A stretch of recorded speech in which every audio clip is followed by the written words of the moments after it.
The foundation of truth is God and His Word. Welcome to my channel. The Mouth of Truth.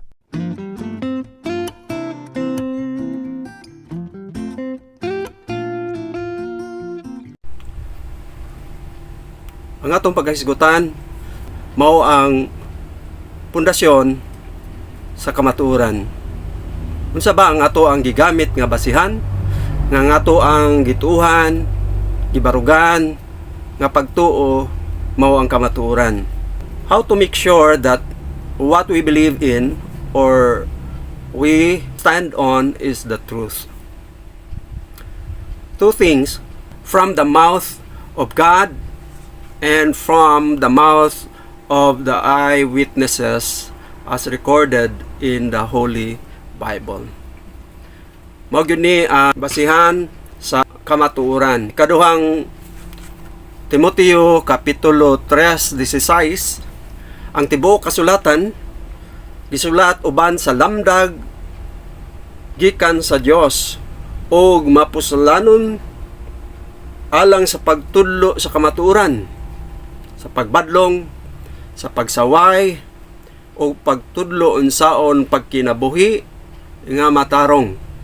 Sa ingon ang nag-alagad sa Dios masangka pag-ayo ug maandam sa tanang maayong buhat. Ang Biblia nagsulti nga ang pulong sa Ginoo mao gyud ang kamatuoran. Ang Biblia gikan gyud na sa baba sa Dios. Og ang Dios adunay gigamit nga mga tao ingon nga mga saksi, eyewitnesses gikan sa Old Testament. Ang mga propeta gigamit ni Lord.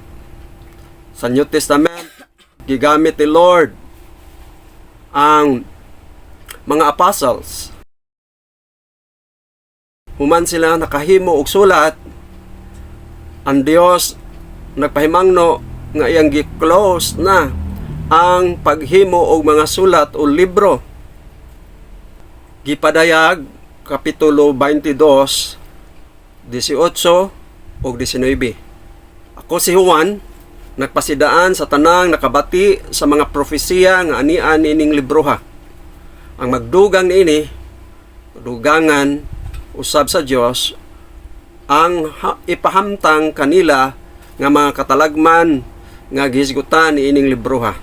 Ug ang magkuha sa mga panagna nga anian dinhi, kuhaon usab sa Dios ang iyang bahin sa kahoy nga naghatag sa kinabuhi ug ang iyang bahin sa balaang siyudad nga gihisgutan dinhi ni ining libroha. Gitapos na ang mga pagsulat mao basihan sa kamatuoran, mao ang pulong sa Dios ug sila mismo ang mga apostoles maoy nakakita, misaksi ug sila gigamhan sa balaang Espiritu Santo nga kung kita, ikaw, ako magtuo niini, musangkot gyud kita, moabot gyud kita sa pagtugkad sa kamatuoran aron masiguro nato nga kining ato ang gituuhan, gibarugan, mao gyud ang kamatuoran, ihi ang imuhang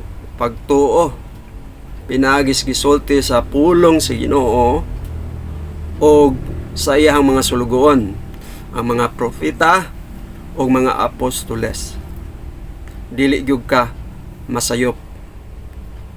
Bisan pa kung dunay mga maayo nga mga tao, ayo sila sinulatan, aduna sila ay mga libro, okay na siya kaayo.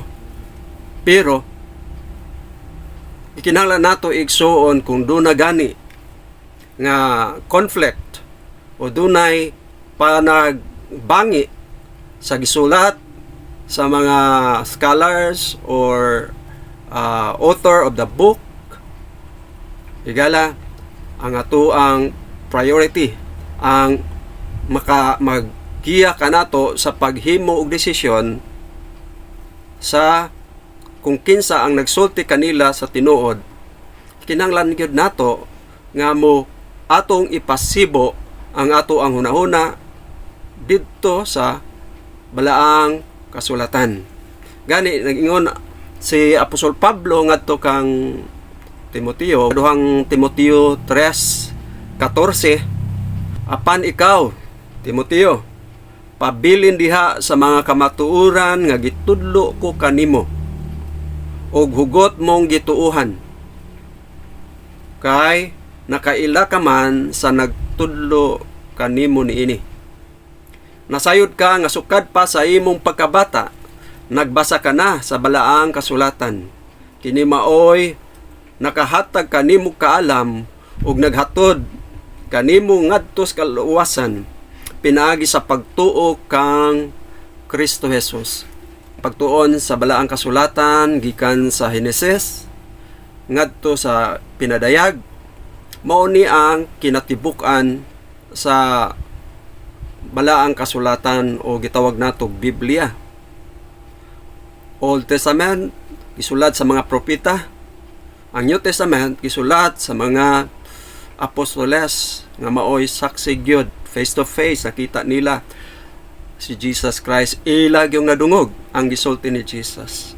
Ug ang balaang Espiritu Santo nagtudlo kanila, nag-remind kanila nga muhimo silang sulat ug ilang gisulat ang gisulti sa balaang Espiritu Santo nga ilang nadungog kang Kristo Jesus. Ug mao ni ang kamatuoran. Ug mao ni ato ang sundon ug dili gyud ta masayop kung mao ni atong gamiton ingon nga standard, pundasyon, magpalig-on sa ato ang pagtuo sa kamatuoran. Ug ang kamatuoran hatag kanato kaalam kay balo nga paagis kaluwasan mao ang atong pagtuo kang Kristo Jesus. Si Kristo Jesus ra ug wala nay lain nga atong manluluwas. Daghang kayong salamat sa inyong pagpaminaw. Hope to see you next time. God bless. Thank you for watching.